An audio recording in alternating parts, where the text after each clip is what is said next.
পরের দিন আমরা চলে গেলাম বদ্রীনাথে। Hello everyone, welcome back to my channel. আমাদের তো আগের পার্টে শেয়ার করেছি যে আমরা এসেছিলাম চারধামে, মানে কেদারনাথে। আগের দিন তো কেদারনাথ ভৈরবনাথ পুজো দিয়েছি, তারপরে আমরা বদ্রীনাথের উদ্দেশ্যে রওনা দিই। তাহলে চলো দেখতে থাকো আজকের এই ভিডিওটা, আশা করি তোমাদের খুব ভালো লাগবে। তো দেখো আমরা তো রওনা দিয়ে দিয়েছি, আর যেতে যেতে একটু ব্রেক নিয়ে নিলাম। তো এখানে একটা রেস্টুরেন্টে দাঁড়িয়েছি, এখানে এখন আমরা কিছু খাওয়া দাওয়া করব। আর দেখো এখানে পাহাড়টা কি সুন্দর ভিউ, দারুণ লাগছে। আর এত সুন্দর লাগছে, দেখো দেখতেই পাচ্ছ। আমার না এখানকার রাস্তাঘাটগুলো এত ভালো লাগছে, মানে কি বলবো, খুবই সুন্দর ভিউগুলো দেখো। আর এত বড় আর এত উঁচু উঁচু পাহাড়। তো এই প্রাকৃতিক সৌন্দর্যগুলো দেখতে দেখতে চলো আমরা যেতে থাকি। এরপরে আমরা আরেকটা মন্দিরে চলে আসলাম, সেটা হলো উত্তরাখণ্ডের নরসিংহ মন্দির। এটা বাইরে থেকে দেখতেও সেই কেদারনাথ মন্দিরটার মতনই। তারপরে আমরা এখানে পুজো টুজো দিয়ে এখান থেকে বেরিয়ে পড়লাম। আর এই যে দেখো বাইরে, যেহেতু ভিতরে মোবাইল অ্যালাউ নেই, তাই এই বাইরের থেকেই ছবি তুলে নিয়েছি। আর অনেকটা জায়গা জুড়ে এই মন্দিরটি। তারপর চলো এখান থেকে এখন বেরিয়ে পড়ি, কারণ অনেকটা রাস্তা আমাদের যেতে হবে। আর এই উত্তরাখণ্ডের রাস্তাগুলো না আমার খুবই ভালো লেগেছে। শুধু আমার না, আমার মনে হয় প্রত্যেকেরই ভালো লাগে। এত সুন্দর প্রাকৃতিক সৌন্দর্য দেখতে দেখতে চলো আবার আমরা বেরিয়ে পড়লাম। তো যেতে যেতে আমাদের তো পেয়ে গেছে খিদে, যেহেতু অনেকটা বেলা হয়ে গেছে আর অনেক সকালে বেরিয়েছি। তো এখন একটু ভালো রেস্টুরেন্টে গিয়ে খাওয়া দাওয়া করা যাক। তো দেখো আমরা চলেও এসেছি। নিয়েছিলাম হচ্ছে ভেজ বিরিয়ানি আর ভেজ ম্যাগি। তো আর বিরিয়ানিটা না সত্যি খুবই ভালো হয়েছিল, যেহেতু ভেজ ছিল কিন্তু খুবই ভালো হয়েছিল বিরিয়ানিটা। আর আমি এই ফার্স্ট টাইম ভেজ বিরিয়ানি খেলাম। প্রথমে ভাবছিলাম যে কীরকম না হবে খেতে, ভালো হবে লাগবে কি না, কিন্তু বিরিয়ানিটা সত্যি খুব ভালো ছিল, আমার ভীষণ ভালো লেগেছে। আর এদিকে ভেজ ম্যাগিটাও ভালো ছিল। খাওয়া দাওয়া করে তারপরে আমরা বেরিয়ে পড়লাম, আর আমরা পৌঁছেই গেলাম আমাদের লোকেশনে। আর জায়গাটা দেখো কি সুন্দর, ছোট্ট ছোট্ট কটেজের টাইপের। আর চারদিকটা দেখো পাহাড় দেখা যাচ্ছে আর প্রকৃতিতে ঘেরা, ভীষণ সুন্দর ছিল জায়গাটা। তো আমরা যে জায়গায় এসেছিলাম, এই জায়গাটার নাম হলো অলি। তো খুবই সুন্দর, চলো তোমাদেরকে দেখাই কত সুন্দর জায়গাটা। আর আমার পেছনে তো দেখতেই পাচ্ছ পাহাড় দেখা যাচ্ছে সুন্দর একদম, মানে বরফে ঢাকা। আর এই যে ছোট্ট ছোট্ট কটেজগুলো দেখতে পাচ্ছ, ভীষণ সুন্দর লাগছে দেখতে। আর চারদিকটা দেখো একদম সবুজে সবুজ, মানে গাছপালায় ভর্তি। আমার না খুব ভালো লেগেছে। আর বেশ সুন্দরভাবে সাজানো ছিল। আমরা তো এসেই মানে চারপাশটা ঘুরে ঘুরে দেখছিলাম। আর এখন ঘড়িতে বাজে ওই 6টা কি 6:30টার মতো হবে, তাও দেখছো কত আলো। আজকের দিনটা আমরা এখানেই থাকবো, দিন না বিকেল যেহেতু হয়ে গেছে, রাতটা থাকবো। তারপরে সকালবেলা আমরা বদ্রীনাথের উদ্দেশ্যে রওনা দিব। আর এখানে না আমি অনেকক্ষণ দাঁড়িয়ে দাঁড়িয়ে দেখছিলাম, এই জায়গাটা দাঁড়িয়ে না এত ভাল লাগছিল দেখতে।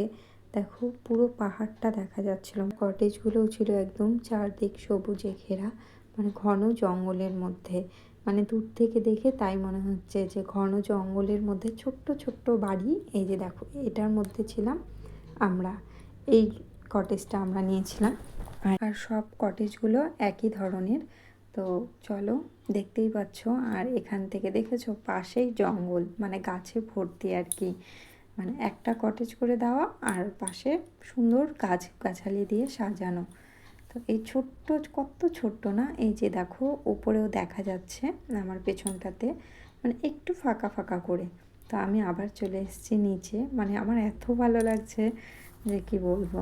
তো দেখো আমি আবার নিচে চলে এসেছি, আর এসে আবার ভিডিও করা স্টার্ট করে দিয়েছি। তো আমার এত ভালো লাগছিলো ওই পেছনটা, মানে আমি এসে বারবার খালি ফটো আর ভিডিও তুলে যাচ্ছিলাম। আর চারপাশে দেখো কি সুন্দর ফুলগুলো ফুটে রয়েছে, ফুল গাছ দিয়েও ভর্তি ছিল। আর গোলাপ তো মানে এত বড় ছিল একটা। যাই হোক আমি দেখতে দেখতে অনেকটা উপরে চলে গিয়েছিলাম। তারপর আমি এখন আবার আমার সেই কটেজের দিকে যাচ্ছি। এই যে দেখো গোলাপটা, মনে হচ্ছিল একদম মানে ছিঁড়ে ফেলি, কিন্তু না, এত সুন্দর ফুলটা গাছেই থাক, ভালো লাগে। আর তাহলে চলো এখন আমি নিচে যাই, কারণ আমাকে সবাই ডাকছে। তো আমরা যেহেতু এসেছি কিছুক্ষণ হয়ে গেছে, আর এসেই তো দেখতেই পেলে ফটো ভিডিও তুলছিলাম। তো তারপর আমাদের দিয়ে গেল চা বিস্কুট। তো আর এই ওয়েদারে সুন্দর পরিবেশে গরম গরম চা খাওয়ার মজাই আলাদা। আর এই যে আমাদের পুরো গ্রুপ যারা আমরা ছিলাম একসাথে, তো আমাকে বলছে তোমার ভিডিও বানানো হলো। অ্যাকচুয়ালি আমি তো বাংলায় বলছিলাম, আর ওরা ছিল হচ্ছে আমার সাথে যারা ছিল ওরা না সবাই গ্রুপে হচ্ছে নন বেঙ্গলি ছিল। তো আমার বাংলা ভাষাটা অতটা ওরা বুঝতে পারছিল না, তাই বলছিল কি বলছো তুমি হিন্দিতে বলো। তো তো এ নিয়ে অনেকক্ষণ কথা হলো, আমরা অনেক মজা করলাম। পরের দিন যেহেতু আমরা বদ্রীনাথের উদ্দেশ্যে রওনা দিব, তাই এখানে বলা হচ্ছিল সকাল সকাল বেরিয়ে পড়তে হবে, যেহেতু অনেকটাই রাস্তা যেতে হবে। তো সকাল সকাল গেলে খুবই ভালো হয়। তারপরে আমি একটু চারপাশটা ঘুরে দেখছিলাম, খুবই সুন্দর জায়গা ছিল। আর খুব সুন্দর ফুল ঠুল দিয়ে সাজানো, আর ফুল তো সব সময় প্রিয় সবারই। আর তার সামনে ছিল পাহাড়, ভীষণই সুন্দর লাগছিল দেখতে। আর রাত্রেবেলা তো খুবই ভালো লাগছিল। আর এই দেখো কত বড় বড় গোলাপ ফুল হয়েছে, আমি ধরে দেখছিলাম, মানে একদম হাতের সাইজের, পুরো একদম আমার হাতের সাইজের থেকেও বড় ছিল।